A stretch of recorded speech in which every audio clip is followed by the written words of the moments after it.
Hi, so now we have come to our third section of the IELTS exam, which is the reading. We have already covered the speaking and listening, and to be honest, for the reading section, it's quite similar to how you'll approach the listening section.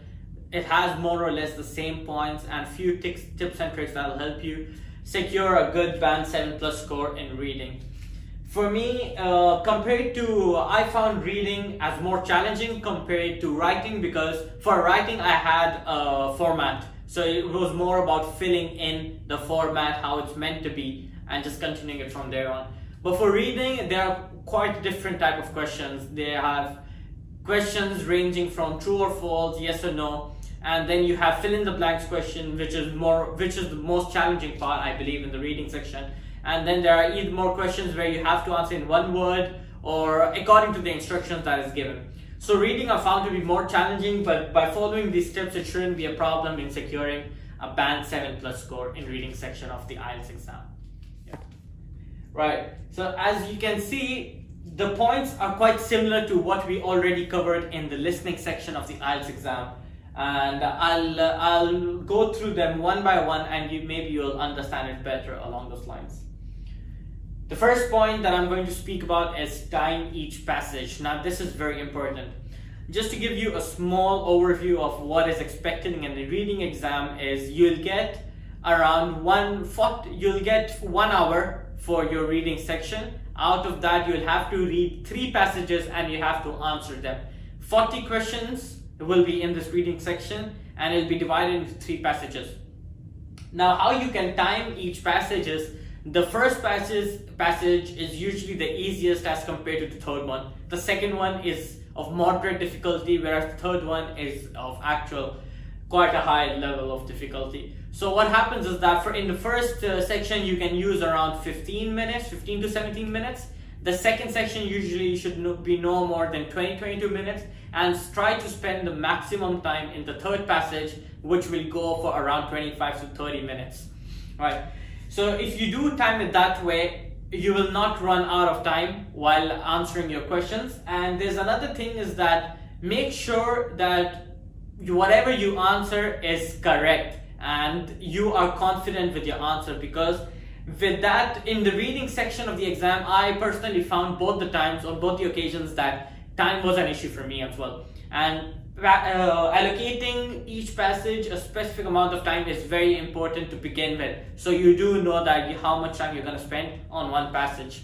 Please do not spend more than 20-25 minutes on the first passage, but it'll become extremely difficult for you to complete the second and third passage from there on. So try to spend as much time possible on the first passage, keeping as more time possible for the third one. Skim and scan. Now, how do people go about it is that there are 2 ways of going about the reading passages. Is first you can read the passage itself and then you come down to the questions, or you can read the questions first and then you come down to the passage. Now, please do not go with option A, because that way you'll be wasting a lot of time and not every single word on the passage is important. What you need to do is mark the keywords. So in each question, just go through the questions, and one tip to notice in the reading part of the IELTS exam is that the questions come in the same sequence. So if you do have an idea that, okay fine, you found the third or fourth question in passage number, say paragraph 3, then you are expecting to find the 5th and 6th answer in the paragraph next to it, right, in the next one. So they all follow the same sequence. So what you have to do is mark the keywords, have a rough idea of what this question is asking. So if they're asking for a name or a place or an animal or whatever it is, try to mark the same keywords in the passage itself. So first you read the questions, get an idea what they're asking for, and then read through the passage. Now, and you do not have to read every single word of the passage. That way also you'll be wasting a lot of time. So this is where this technique comes in, which is skim and scan. So you roughly go read through basically what the passage is asking. You roughly read through it and then you mark the keywords, and then you try to find an answer in all those keywords marked. You do not read every single word of the passage. that is going to take a lot of time, and eventually you'll run out of time, which will be quite a big issue when you come to the third passage itself. Right, so what I mean by that is mark a word, look for that word in the passage, and the answer is right there in a line or two after that. Okay, so and they all come in the same sequence, so that way that can give you an idea. So if you have found an answer with, let's say if you have found an answer for question number 3 in say paragraph 2, then you do know that you have missed the first and second answers in the first 2 paragraphs, in the first paragraph. So that is very important while you are going through the reading section of the exam. Follow the instructions. Now, I have spoken about this in my previous video as well, which was the listening part. Following the instructions is very important. Now, if it's a fill in the blank question, and if they are saying please do not write more than a word, or please do just give your answer in numbers, or please write yes or no, if you write true or false instead of yes or no, that you will be marked down. You will be marked down because the instructions clearly say that is also part of your reading exam, to read the instructions.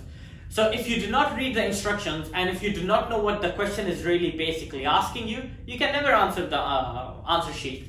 So please do make sure to follow the instruction. If they're asking to write a true or false, always replying true or false, and do not give any other answer. Do not even write yes or no, because that will be marked down as well. If they're saying, for example, write no more than 2 words, but you go on and write 3 or 4 words, now that might be the answer, that might be the complete answer which you're trying to give. No points, no brownie points here, no points for extra for writing extra. Actually, you'll be marked down and you won't be given anything. So it goes against you. So please do follow the instruction. Always focus on what they are asking you and just follow that. Please do not add anything from yourself. Spellings. Another thing which is very, very important, because while you're copying from the passage, we are in such a hurry, we usually make quite a few mistakes as far as the spellings are concerned. Again, if the answer is right, it doesn't matter. If your spellings are wrong, you will not get the mark.